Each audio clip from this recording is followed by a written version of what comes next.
Here we are once again, back in my garden. Welcome. Yesterday was day one of the 100-day challenge. My mission to rate each day from now until the end of the year. Exactly 100 days, until the 31st of December.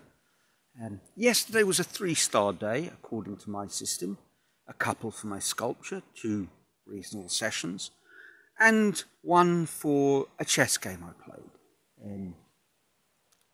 A slightly slower, more thoughtful game, where I made a number of very good moves, a few really bad ones, and luckily the strain proved too much for my opponent, and in the end he lost on time. So that was a nice way to start day 1 of the final 100 days. But not much else happened, and partly because I sort of got distracted. No surprise there.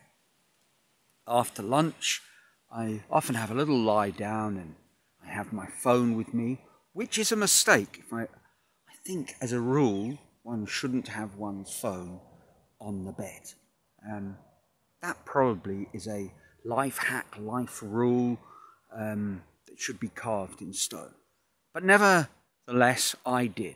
And I often flick through some YouTube shorts. The algorithm tosses up amusing little moments from films that I may or may not have seen.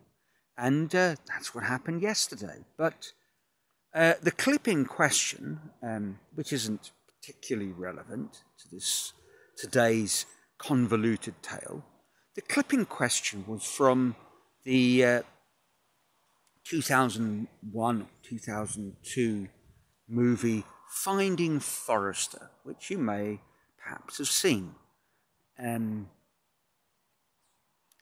Now, the film in question it's fairly generic, formulaic sort of stuff.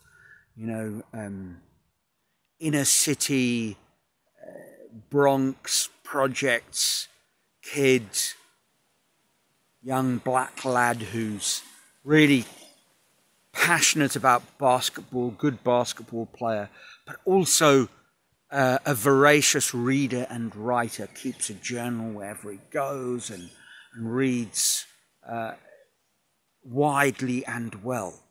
And in the movie, he kind of hooks up with this reclusive writer, the Forrester of the title, played by Sean Connery, and there's a bad guy, a frustrated English teacher at a private school he ends up at, played by F. Murray Abraham, actually. A bit typecast, really, a lot of these characters. In the case of F. Murray Abraham, you know, he goes from being Salieri to a Mozart to a hack writer to Sean Connery's Pulitzer Prize winner.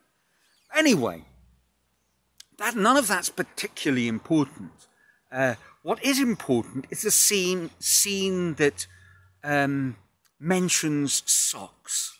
Now, that probably wasn't what you thought I'd say next. But there is one, if you haven't seen the movie. And even if you have, you probably don't remember that scene.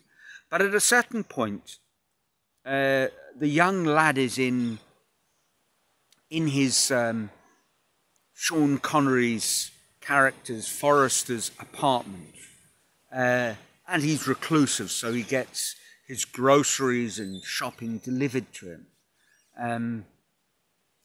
And one of the things that is being delivered in this scene is a pair of socks, which he proceeds to put on. And the kid says, "But you're putting them on inside out," something like that.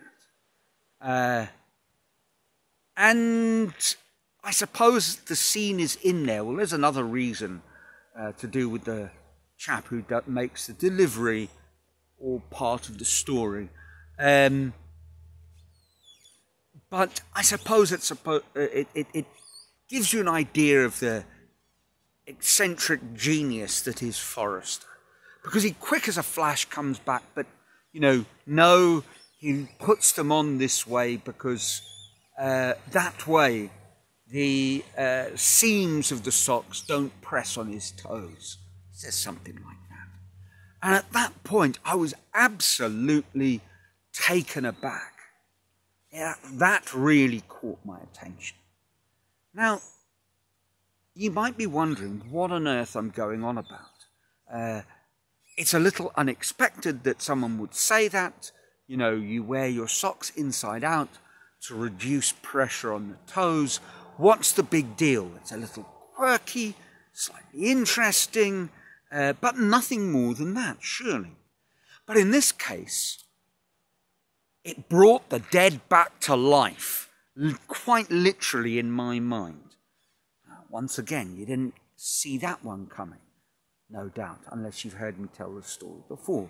I don't think I've made a film about it, but I might have mentioned it to someone out there. And if that is the case, I apologise. I mean, I would have mentioned it only if I'd come across Finding Forrester after all those years. If I'd come across it not just yesterday, but on some other occasion, which is possible. I mean, I know I've come across clips regularly. It's the sort of thing that might have been thrown up in my YouTube feed. But I digress. What's this got to do with bringing the dead back to life? Well, if you go back all those years to my final year, penultimate perhaps it was the penultimate year in Peru. So the film must have been in 2001 or 2000. I'm sort of piecing things together here on camera. But if I go back all those years, back to the days when I used to play in the expat football team, the Kite Flyers, one of our captains, the irrepressible, mercurial, and slightly eccentric actually, Steve Johnson. I remember we were getting ready for a game. There he was, putting his socks on. We were all sitting on the grass at the Lima Cricket and Football Club. I guess it would be that way around, not Football and Cricket Club. Anyway, we're just about to play a game. We were putting our socks on before the warm-up. And Steve was putting them on inside out. And he said, we all said, "What the hell are you doing, Steve?" And he said, no, he wasn't putting them on the wrong feet, and that's quite important if you know your Kite Flyers folklore. We had odd-coloured socks, red and blue. Red went onto your right leg. And if you got them the wrong way round, you were fined. You had to buy a case of beer in the post-game celebrations. So there we are. Steve was putting them on the wrong way round, inside out, and when quizzed, said, "Well, it reduces stress on your toes, you know, circulation, and it's just much more comfortable," which we all thought was quite funny.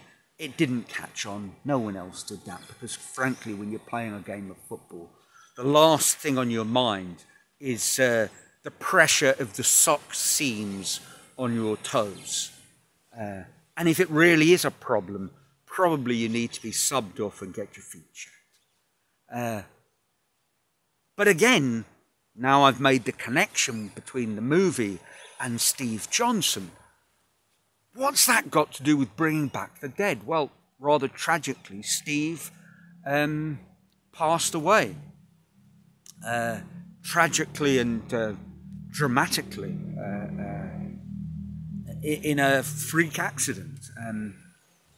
And he wasn't the first. When I think back to my Kite Flyers friends, there is, I suspect, an above-average number of untimely deaths. I don't know why, I don't know what it all means, I can't prove it, but I can reel them off, and it's 5 or 6. And, you know, these are people who would be in their 40s or 50s. I mean, there's a few others who were a bit older, but let's not call 70 untimely. But in the case of Steve, perhaps he turned 30, he was early 30s at most. Maybe he was very late 20s. And just after I'd come to Peru, from Peru to Brazil, I was visiting a friend who was living in another state. She, English lady, married to Peruvian, so there was the connection. And she told me the tragic news that she just heard. Now, this wasn't Steve's untimely death. This was Tito, the Kite Flyers ex-captain, a Belgian chap, fantastic guy, and his wife, also fantastic person, Sophia, I think it was. She was Portuguese, and they were just about to leave Peru and had died in a plane crash. They'd gone to visit a remote archaeological site in the north of Peru, Quelap, and their plane had flown into a mountain. Dreadful, and at the time, Steve was the captain, and he took care of everything with amazing quality. It was a terrible time for so many people, obviously, most of all the family of Tito's, and he took care of everything, and they set up an educational foundation in his memory in the village nearby where he died when a plane had crashed. And then a year later, it happened all over again. Well, not a plane crash, but in the case of Steve, they were at the beach house of I think Steve was in the financial industry, and there was a chap, Will, young English fellow, who was all a similar sort of area, quite well-to-do, sort of posh lad, but in the finance world. And they were at his beach house on the veranda, overlooking the sea. And Steve apparently was leaning back on the balcony, and the bolts just snapped and he fell backwards. It was only his one story, but he hit his head on the sidewalk and died of the resulting brain injury, head trauma. I mean, an extraordinary, terrible story. And these two stories happening more or less a year apart. So when Sean Connery was putting his socks on inside out, well, it just brought everything flooding back. And this is something that happened the best part of a bit more probably than 20 years ago. 21 years ago, I don't know, something like that, 22. So it's and I mean, I got on very well with Steve, as did we all. I mean, he was one of those people that everyone liked. But, I wasn't that close that this is a wound that would be opened up by coming across the sock story. Nor was it something... Well, it didn't make me see Steve in a different light. It was just like, so that's where you got the idea. And all along I thought it was a sign of your sort of unique way of seeing the world. But it was a different sort of uniqueness. The creativity wasn't in coming up with the idea. The creative act was in actually thinking, well, this might actually work. I'm going to run with it.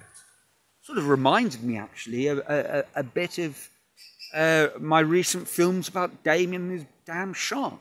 The genius of Damien Hirst was simply thinking, hang on, there's more to pickled sharks than a window display in a high street shop, which is one of the places where he might have pinched the idea. And perhaps seizing on an idea and running with it is in itself a spark of genius. Anyway, there we are. I had no idea where this story was going to go, but when I saw this yesterday, I thought, well, there's a film in it. So I suppose, rather like the socks, just put them on or just make the film. So I did. And that's it. Let me know what you think. And intrigued to hear. Do you know of anyone else who's tried a similar ploy that might have been inspired by Finding Forrester? Let me know in the comments below. Otherwise, I trust your lives are filled with joy, and until next week, from a sunny Brazil.